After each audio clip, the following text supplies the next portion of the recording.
Happy Sunday. I've been gone for a minute. I had to get some uh get some stuff together. I was actually on vacation this week, so I just took my time, building content and making sure that when I came back, I was ready to really give you all some great stuff. So I hope that everybody enjoyed their Thanksgiving. I hope that the food was amazing. I really hope that everybody is back trying to get in the gym because before you know it, it'll be New Year resolution time.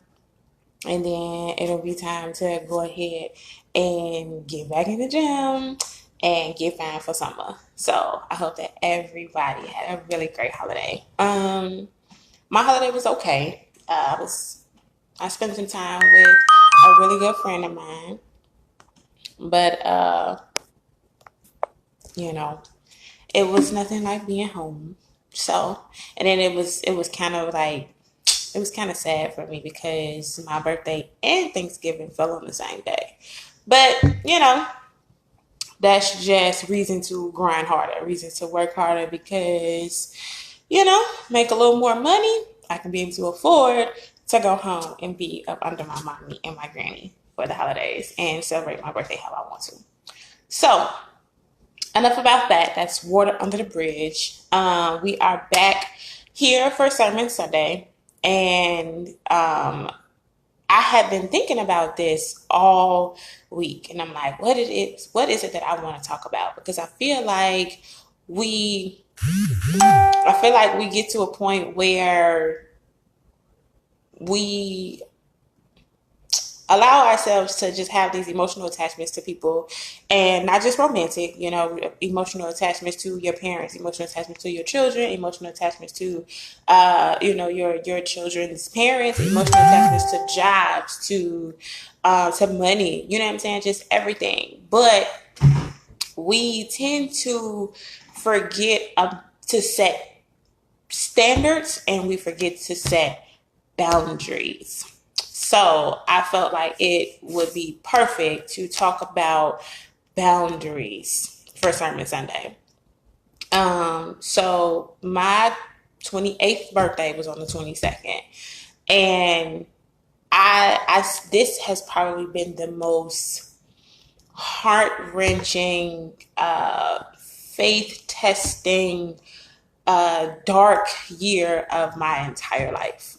From trying to really build myself, leaving a job, working another job, really deciding on what it is that I wanted to do. Hi, you guys. Thank you for joining.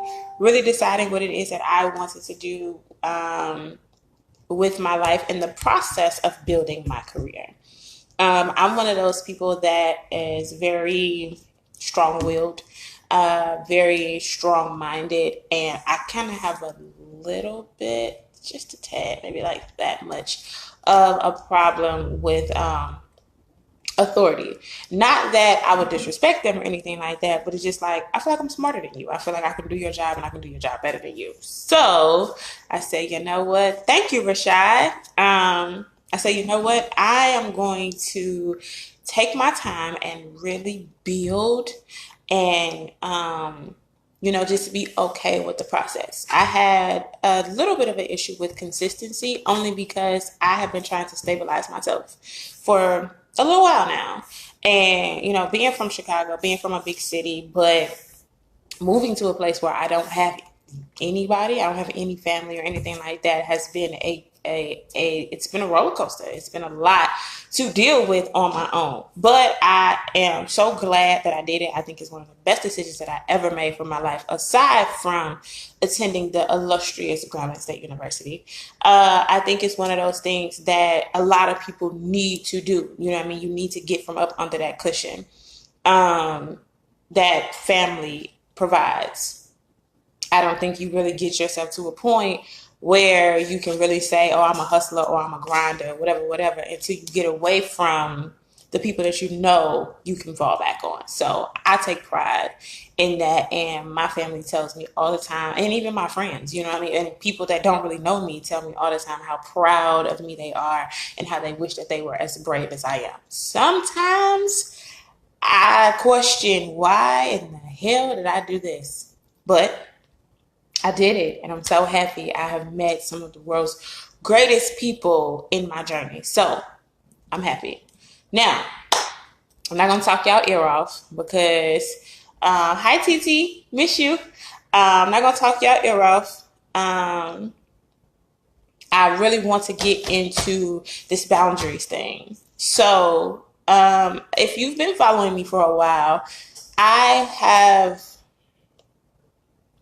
recently removed myself from a very toxic situation. I was a victim of domestic violence.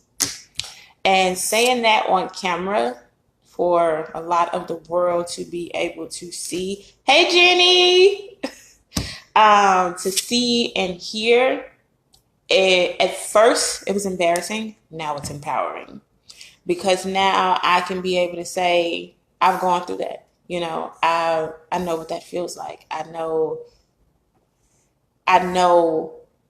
how it can happen. I've seen several people that were very close to me go through a domestic violence situation, and from the outside looking in, I was always just like, that could never be me. I would never do anything like that, because can't no nigga do woo woo woo woo to me, and I'm gonna stay. And I'm here, sitting here. Thank you, Jenny. Sitting here today to tell you that it is very easy to say what you won't do. It's very easy to say what you won't take. It's very easy to say what will never be you until you get there, until you are knee deep in that situation. You know, the different things that went on between my ex and I never even thought that it would lead to that. However, what I can admit as a grown woman who is in therapy every week, I allowed a lot of crap, okay? Because I loved him. You know, I had a very strong, very intense emotional attachment to him, and I was under the impression that he felt the same way. And before I started to fully love me and who I am and who I'm becoming and who I will be, I granted him with total acceptance, and allowed him to cross my boundaries that I had set for myself. Not healthy at all. Hi, Dominique. Thank you for joining. Hi, Kia. I allowed him to cross the boundaries that I had set for myself, because I just wanted to be with him. I loved him. I love you too, Kia. Hi, Jen Bunny. Miss you. So in that, I was like, okay, at some point, something's going to have to give. Thank you, Jim Bunny. At some point, something's going to have to give. So I took it upon myself to really sit back and assess my own thought process. You know what I mean? I wanted to understand the psychology behind my own actions. And once I started to really delve deep into therapy and deep into myself, I was able to sit back and say, you know what? Let's be realistic, because I can't change him. I can't fix him. I can't control what it is that he does. I literally have no control over who he is, what he believes is okay, any of that shit. I just don't. And it hurt. It hurt for a very, very long time. I left him in June. I think I am just now getting to a point where I'm starting to feel like me again, you know. And granted, I learned a shit ton about life and love and commitment from him, but my standards have changed. You know, I've gotten to a point where I'm like, okay,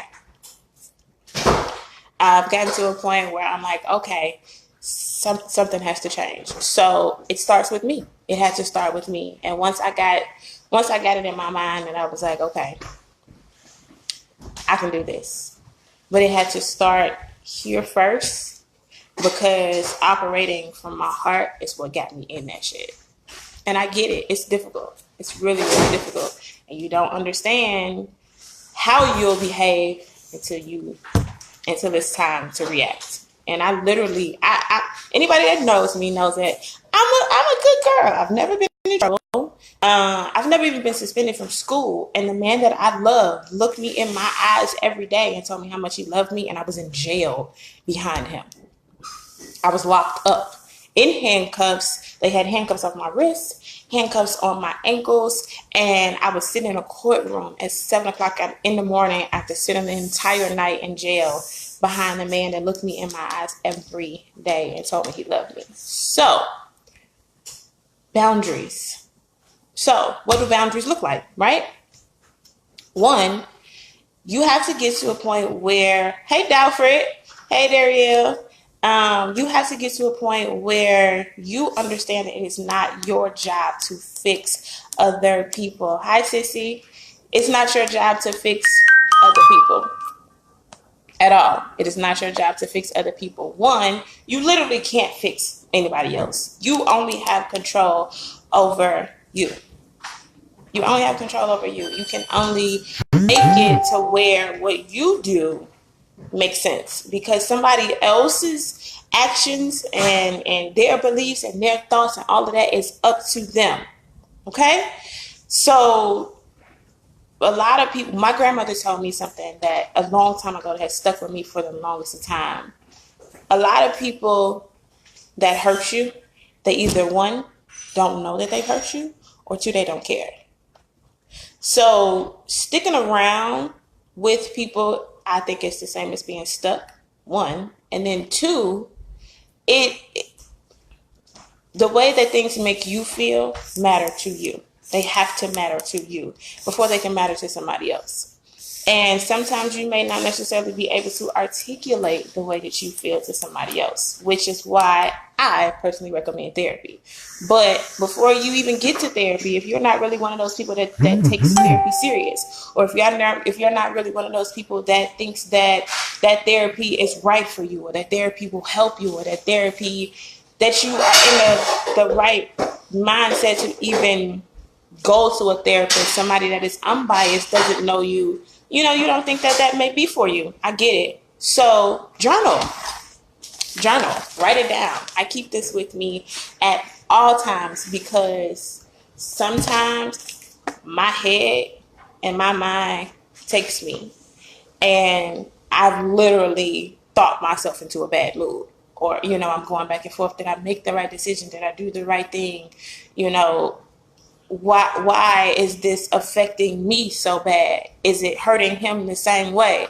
You know what, Kia? I don't know. I may make him a Hassan in the next book, but Hassan didn't reach deep down into me like this one has. So I don't really know, but we're gonna brainstorm on that one. The next thing, you have to be okay with other people getting angry. You gotta be okay with that. Everybody is not gonna always be happy-go-lucky and throw a ticker tape parade about the shit that you do, about the shit that you say, about the shit that you believe, about the way that you feel about yourself. Everybody's not gonna always be happy with that, and you got to be okay with that. The thing is, the way people treat you the way people treat you when they are upset says a lot about them, not you. So that's one of the things that we for sure have to take into consideration. We have to. And it's okay to get angry, one, because anger is a natural emotion, right? Everybody is angry. If you don't get angry, you're lying to yourself. And you're either lying to yourself, or you're lying to the other people around you, but somebody lying, because all of us get angry. And I don't know about anybody else, but I tend to be a little sensitive. So my anger is like quick. But I'm one of those angry, I get the type of angry that I shut down and I back up. I back all the way up because I'm like, okay, I know that I can go there with you, but what does that do for me? How does that serve me? That might be a little selfish, but whatever. It gets me where I need to be. And it gets me to a point where I'm not putting holes in the wall and I'm not cursing nobody out or nothing like that. Hey, Adonis, thank you for joining. So the next thing, and this, y'all, this is the one thing that I feel like everybody needs to hold tight to, because if you're anything like me and you're very, very family oriented and you take companionship and friendship and shit really, really seriously, you have to learn that it's okay to say no. It's okay. It's okay. And it's so okay that it allows you empowerment for yourself to be able to say no. Because saying no translates to I value myself. Saying no translates to no, you're not good for me. No, I don't like the way that you treat me. No, that doesn't feel good. No, I don't want that. I don't want that to happen to me. I don't want that to feel the way that it does to me. Hey, India, thank you for joining. So it's okay to say no. Perfect example. I'm working and I'm saving to move. And my moving into my own space, my own sanctuary is a big, big, big priority for me, because I literally, again, had to start over because my ex and I were living together. We were living together. We were working together. Everything that we did was a team effort. Hey, Kiara. It was a team effort. So leaving him put me back at square one, right? Exactly. Don't just say no, mean it. You are absolutely true. You are absolutely correct, Tracy. Hey, Audrey. You're not really late, India. We kind of just started, but you came in right at the perfect time. Hi, Fanny. Miss you, baby. You came in right at the perfect time. Thank all of you so much for joining. I appreciate you so much.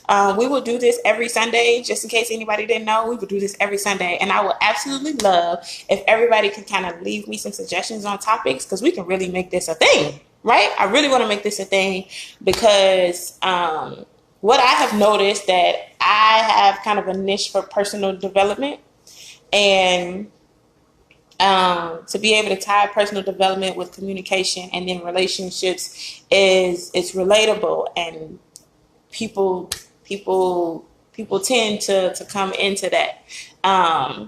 So I appreciate it. I appreciate the support so much, you guys. Okay, Audrey, now waving back at the camera like I can see you, girl. Okay, so as I was saying, it's definitely okay to say no, because that translates to I value me. I value the way that whatever this is feel. That I value the way that whatever you got going on can be pushed away from me, because I value me over that. I get it. So next thing, it's not your job, it's not my job to take responsibility for others. Those of you who have children, your children and yourself are literally your only responsibility. You are not responsible for your mother. You're not responsible for your father. You're not responsible for your brother, your sister. You're not responsible for any of that. Most of the time, those are all grown and able-bodied people. You are not responsible for them. Okay? I'll say that again. You are not responsible for the actions of others. Again, regardless of emotional attachment, regardless of relationship, regardless of any of that, you are not responsible for them. You are not responsible for them. And I keep saying that because my little brother is 18 and he is literally my whole world. Him and my sister are my entire world. But my sister and my brother are two different people. My brother has been to jail. He didn't try to sell drugs. It took him eons to decide that he actually wanted to go and do something productive with his life. And me and my mother felt like we were responsible for that. But you have to get to a point where you like, okay, people are going to do what they want to do. Grown people especially are going to do what they want to do. So again, you and your children, if you are a parent, are literally the only people who it's your job to take responsibility for them.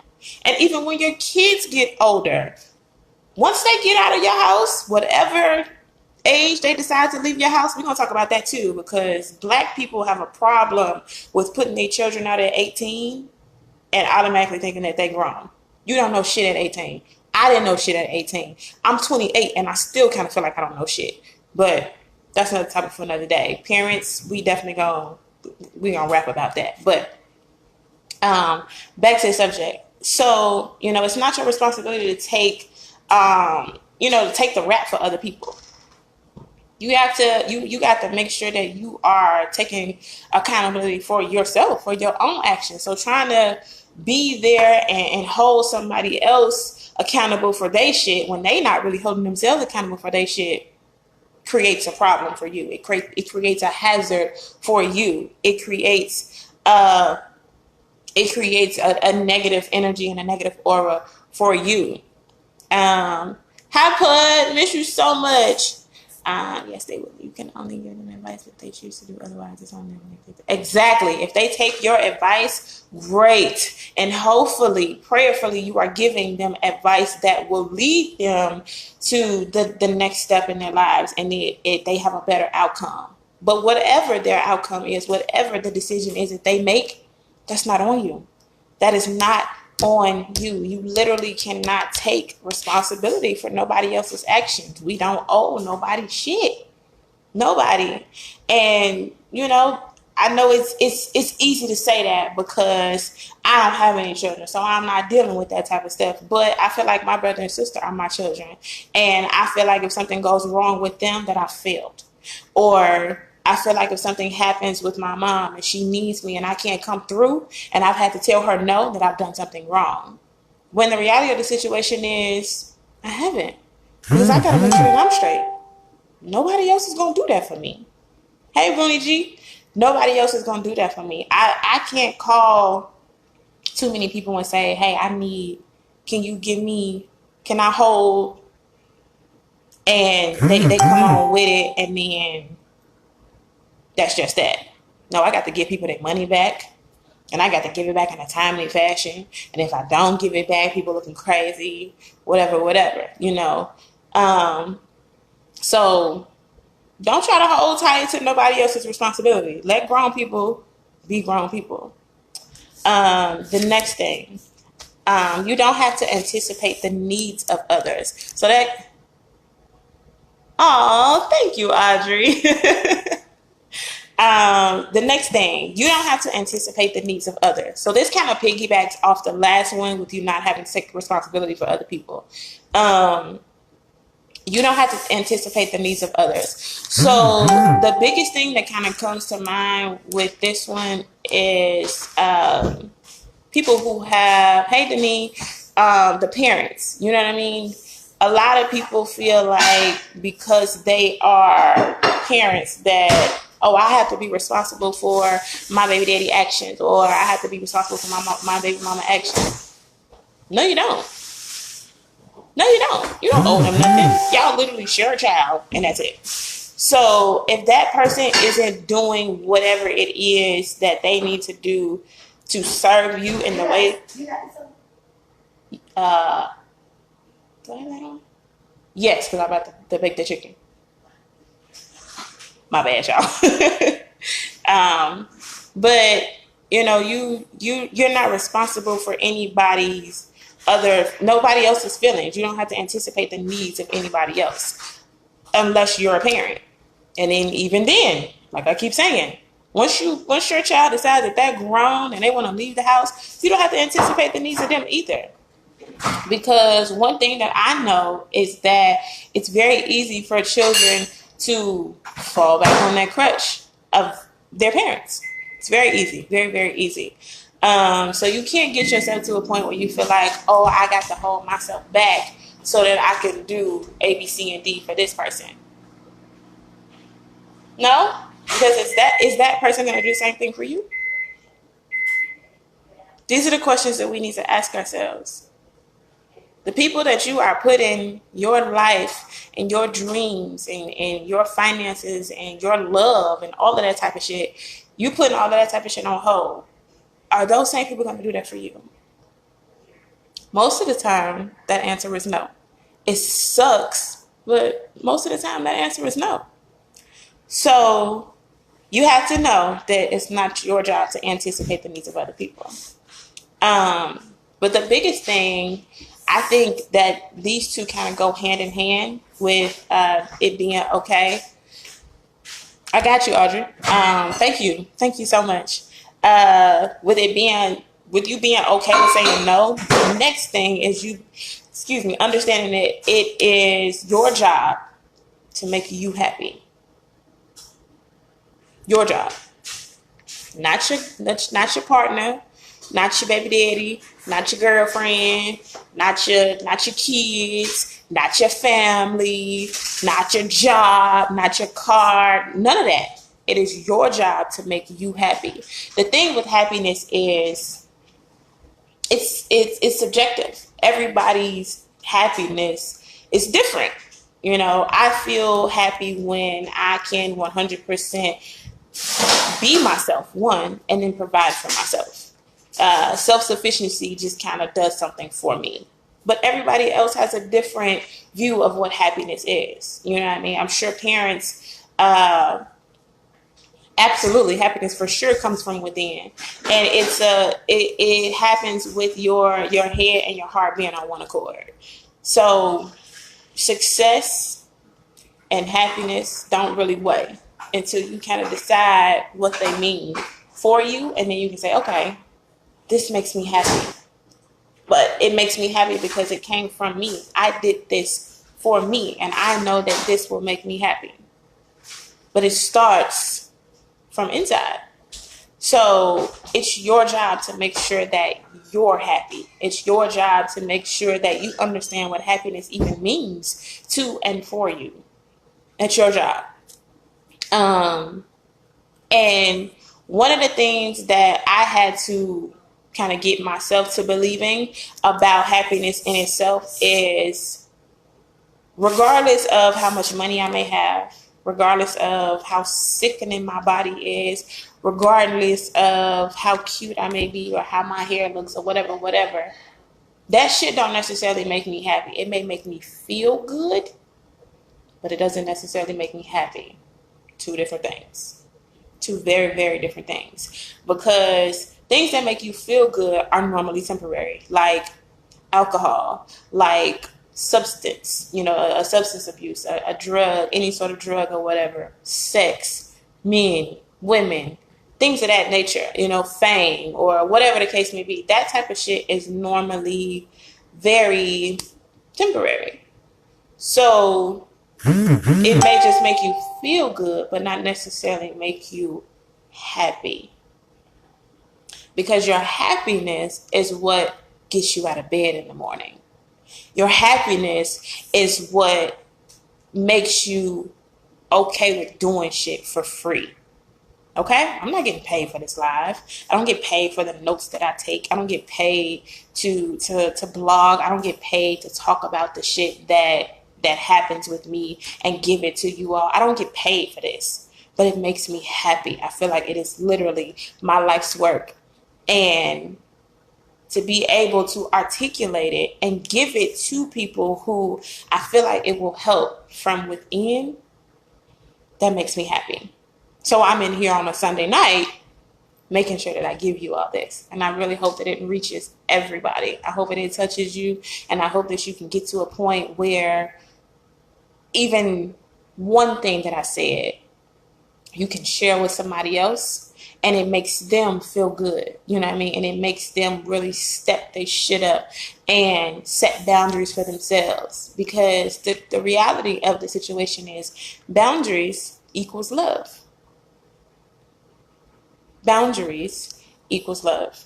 Now, what I mean when I say that boundaries equals love is when you set boundaries for yourself, that's your way of showing that you love you.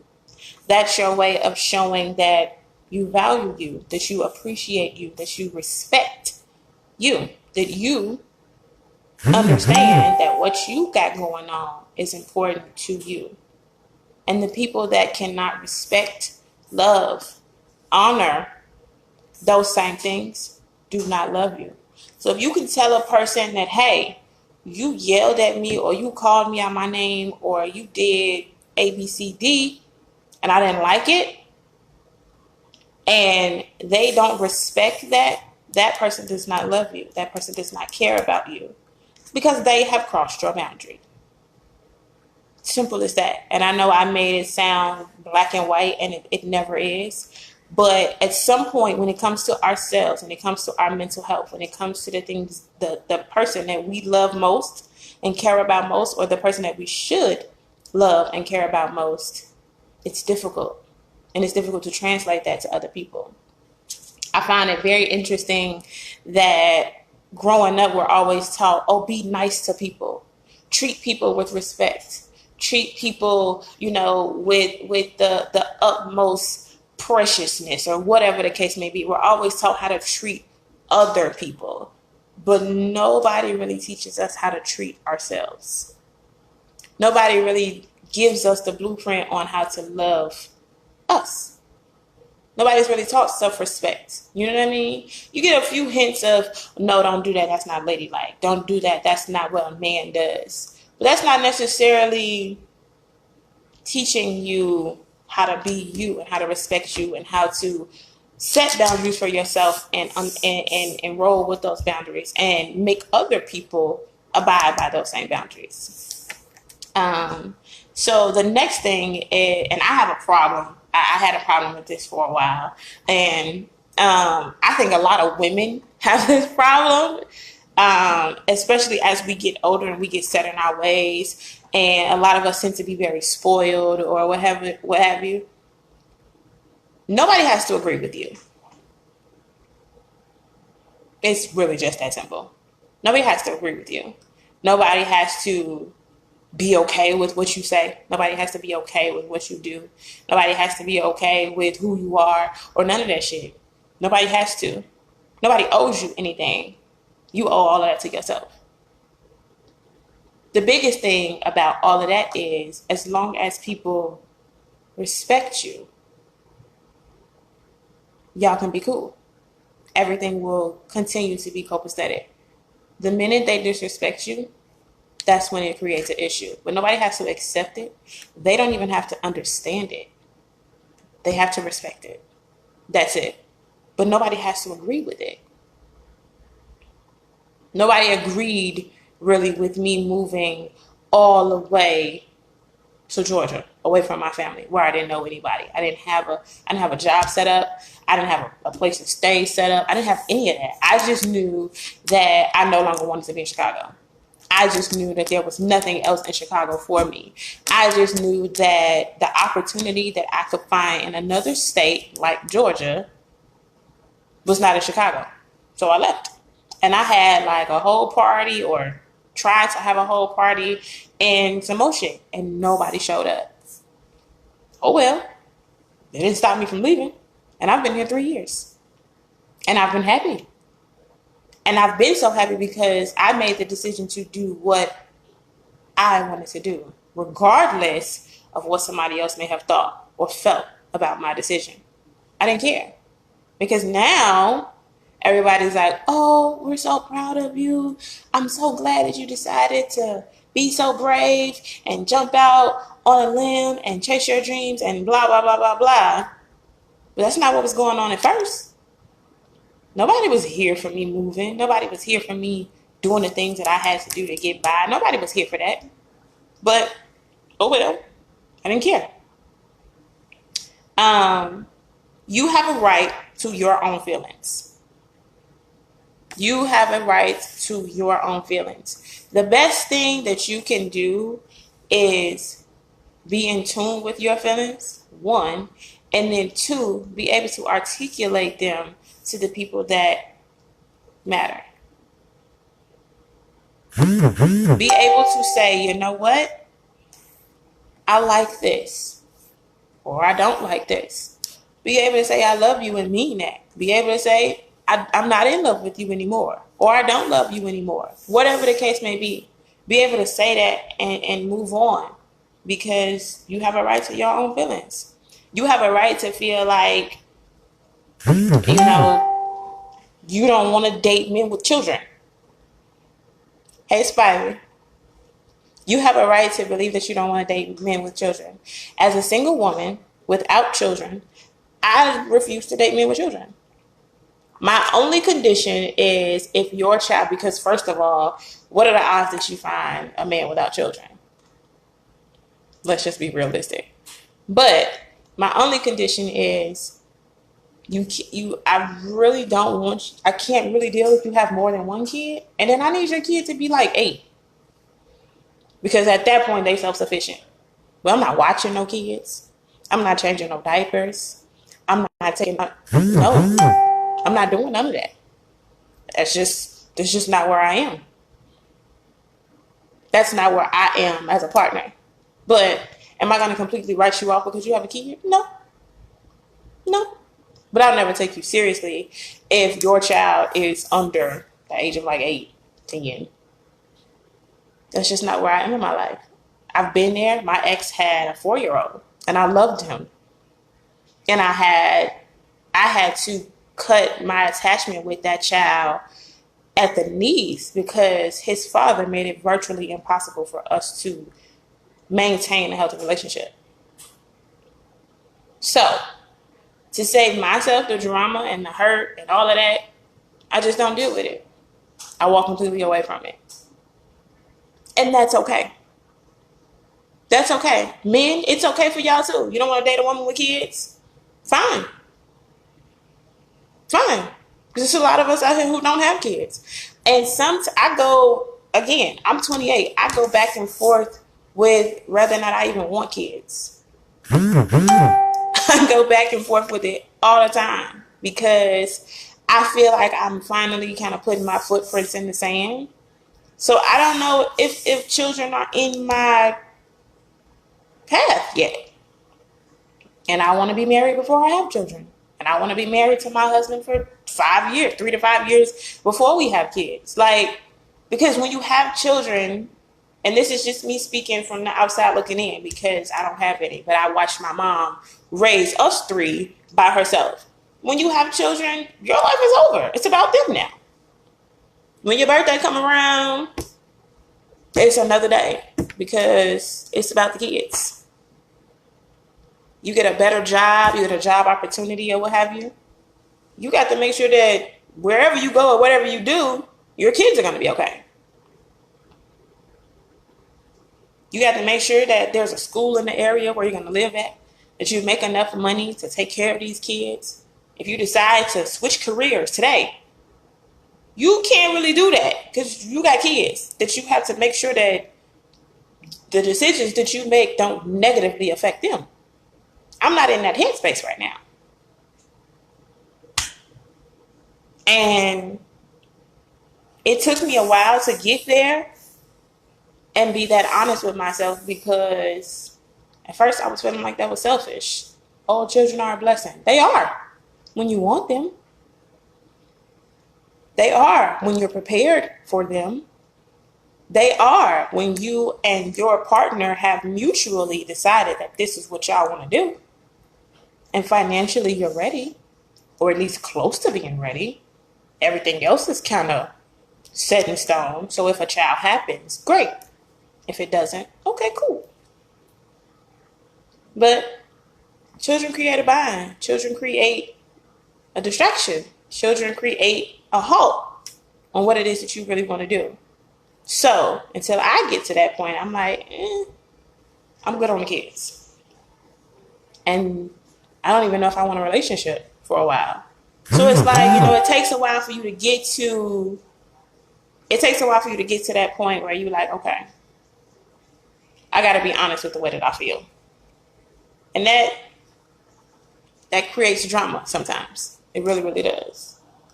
And the last thing, the very, very last thing, which is probably the most important, is you have to know that you are enough. Whoever you are, whatever you are, as intense as you are, as selfish or emotionally unavailable, or trying to figure it out, or trying to build yourself, whatever, you have to know that you're enough. You're enough for you. And don't turn down your light. Don't dumb yourself down. Don't try to change. Don't allow anybody feelings or judgment or any of that shit to put a lid on you. You are enough. And if people that come into your life feel like you aren't enough, then that's them crossing a boundary. Because you love you. That's a boundary that you've set. I love me. So if you're going to come into my life, you have to love me.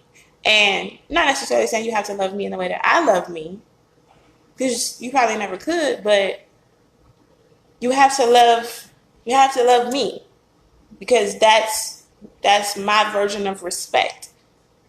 You definitely have to be you. And you have to take into consideration all that you are and give that to somebody. The problem that we have now, especially my generation, we refuse to be explicit and honest about who we are, because a lot of us don't really know. But we get afraid of finding that out. We get afraid of going to therapy. We get afraid of opening up. We get afraid of talking to our OGs about the mistakes that we may have made, because, we don't want to be judged. You're going to be judged anyway. Who cares? Who cares? We make that mistake because we don't know us. So we get into a situation looking for somebody else to fulfill us, looking for somebody else to put into us what we feel like we lack. We get into a situation where we like, okay, I may not be whole. I may not have the money that I want. I may not have the job that I want, or whatever. So we look for our partner to put into us, or we look for our parents to put into us, or we look for our children to fill whatever void we missed out on. No, that's your responsibility. You owe yourself that. And until you can believe that you are enough, you will continue to struggle. Because mentally, you're not happy. Mentally, you're not on one accord, which creates hazard. It creates a problem. That's where depression comes from. It's where anxiety comes from. We have to get to a point where, and the biggest thing in believing that you're enough is being okay with your losses, being okay with your failures. Every failure that you have or that you endure creates character. It builds character. It gives you a stripe. You earn a stripe. Because, okay, that didn't work. So let's try this. People always want to give up after plan A when it's literally 25 other alphabets. You got to get to a point where you say, okay, I'm enough. And what I got and what I can bring to the table to whatever, I am an asset to. Whether it's a relationship, a job, a church, a new city, whatever. You are an asset. You belong. You're enough. So I'm just going to leave you all with a few tidbits. Boundaries and the crossing of boundaries come from broken people. And broken people tend to be the nicest, sweetest people because they have not gotten to a point of radical acceptance. And radical acceptance is you accepting everything that's going on around you for exactly as it is. Not trying to change it, adjust it, alter it, exactly as it is. Until you form a connection with these broken people, you never really get a full glimpse into who they are and what they've been through and what they're capable of. So a lot of us are broken in some type of way. But the key to that is acknowledging it, being explicit about it, and then trying to get some help. And it don't necessarily have to be therapy, but journaling, talking about it, accepting it, one, is your first priority though. And my very last thing, which I feel like is the head honcho of all of this, is we kind of breaking down. I want to break down the different types of abuse for y'all, because people always feel like physical is the only one. No, physical is the most common, but it's not the only one. So there are 6 different types of abuse. Excuse me. So the first one is physical, of course. This is the type of abuse that many people think when they hear the word abuse, right? When you hear, oh, I was in a domestic situation, you think that I was getting slapped or punched. No. I mean, we got physical sometimes or whatever, which is why I wound up going to jail, because... Oh, okay. But it could be anything, literally, like reckless driving or invading somebody's personal space. That's abuse. You get in my face, that means you want to fight. That's abuse. Or any way of making someone feel physically unsafe. And then, of course, we have sexual abuse, which is like the biggest thing right now between R. Kelly and Bill Cosby and all of that. Sexual abuse, right? Or even if you are criticizing or saying that someone isn't good enough at sex, or that sex is all that they are good for. That's abuse. I didn't know that, but I learned it. And it wasn't until 1993 that marital rape was illegal in all 50 states. Yes, you can rape your wife. If she say, I don't want to get no ass up, and you take it, that's rape. And then we have verbal and emotional abuse. People calling you out your name. Anything other than what it is that you have allowed them to call you. So calling your girlfriend, or calling your wife, or her calling you a bitch, a hoe, a pussy, nothing else, motherfucker, whatever. That's abuse. Excuse me. And emotional scars often take longer to heal, because people will forget what you said. They will forget what you did. They will never forget how you made them feel. So hold on tight to that. And then we have mental and psychological abuse. And it happens when one partner, through a series of actions or words, wears away at the other's sense of mental well-being and health. And just in case anybody isn't really familiar with the definition of abuse, abuse is defined as a pattern of behavior used by one person to gain and maintain power and control over another. So we have mental and psychological, and then we have financial and economic. So those of you who feel like, oh, you can throw it in somebody's face that you make more money than them, but this is the person that you're with, that's abuse. Or my ex used to do shit like, we were on the same phone company. So, excuse me, same phone plan. So when I was over him and getting ready to leave, he would take my phone from me. Knowing that, yeah, you bought it, but I don't have anybody out here. That's isolation. Abusers like to isolate you. How am I getting in contact with somebody to let them know what's going on? That's abuse. And then, of course, cultural and identity. You know, you talking bad about people who are a part of the LGBTQIA community, you know, calling them out or trying to out them and shit like that. All of that is abuse. And we have different types, you know what I mean? So those are definitely the main 6, but I feel like everybody needs to know that. So it's been an hour. Well, it's been 50 minutes, and I really, really hope and pray that what I gave you all tonight gave you some insight, and you take it and you digest it and really hold on to it, and even share it with other people, because boundaries is one of the biggest things that people tend to overlook. And we don't get to a point of acceptance for ourselves, our lives, our situations until we set boundaries.